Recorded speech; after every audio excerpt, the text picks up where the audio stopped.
Well, let's unpack the story further with political analyst Sanusha Naidu. Sanusha, good evening to you. Thanks for your time. One could well argue that the writing has been on the wall from the time that the former Secretary General of the ANC decided not to be part of the process looking into these charges against him.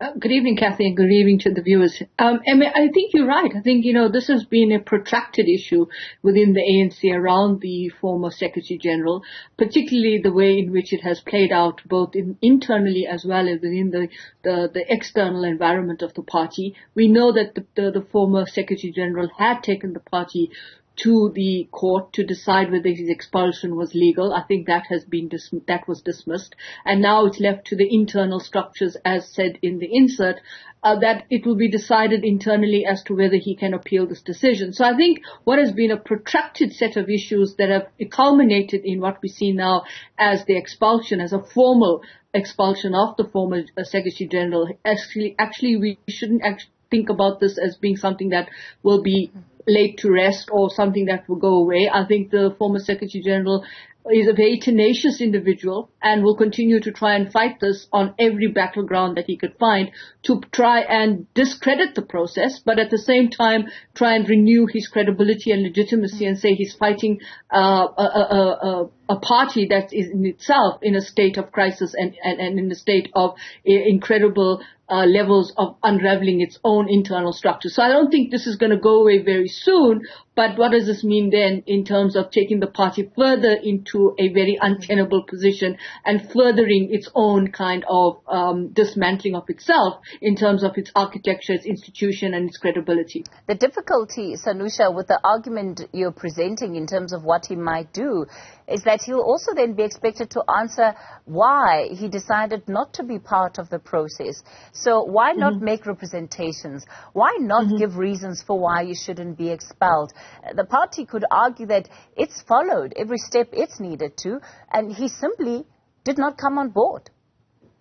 Well, that's the one argument. And the party has every right to say that we've given him time to respond to that meeting, to the decision or the recommendation of the NDC to say that he should be expelled, and he did not necessarily take that opportunity to present his argument as to why he should not be expelled.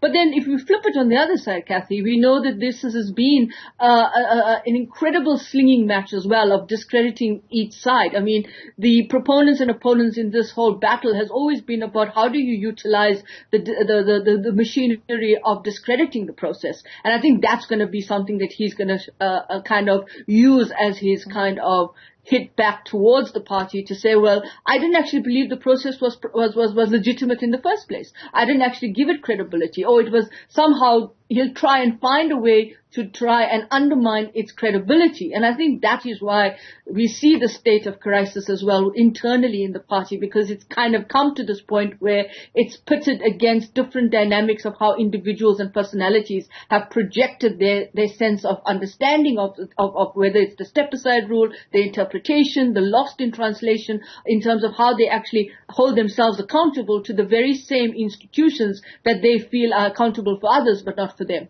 Let's look at those internal machinations then of the ANC.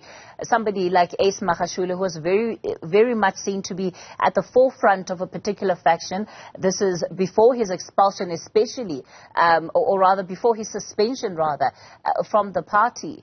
Do you think the position he's in now, that he sits with the odds stacked up against him, that regardless of where he goes internally, unlikely to get a favor in his ruling because the numbers simply do not weigh up in the favor of somebody like him? I think it's going to be a tall order to try and reorient or recalibrate the kind of outcome from the last elective conference, whether or not he has the kind of support that we've kind of understood that he may have in his province at the branch level. in terms of how some of the branches had also kind of put him up for nomination in terms of the run-up to the elective conference. So those are definitely those kinds of realities on the ground in terms of how those become part of the whole battle now to respond to this expulsion, and what will then become the kind of internal structures and internal dynamics.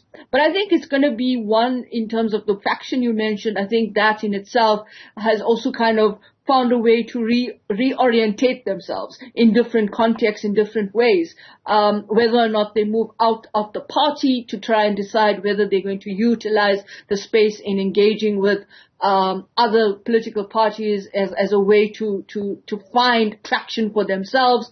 Has it become much more than just, whether the internal dynamics allow them to play the kind of politics and the politicking that they want to try and reverse the situation, bring it back to their sphere of influence and leverage? It's all very complicated, complex, and unpredictable right now in the party. It's very turbulent as well. So I think what's critical here again is whether or not the issue for the former Secretary General is whether it becomes a critical notion to remain and within the structures, within the party, or whether or not now it's a situation of saying, well, maybe my point of return or my point of issues can actually then be ventilated outside of the party. Once you do that, then of course he's expelled. So he's not necessarily an individual that is beholden to the internal structures of the party. So there are a number of different exit points that may need to be examined in order to say what the next move is on the part of the former Secretary General. You make a number of points around the strength of the Free State, and we know that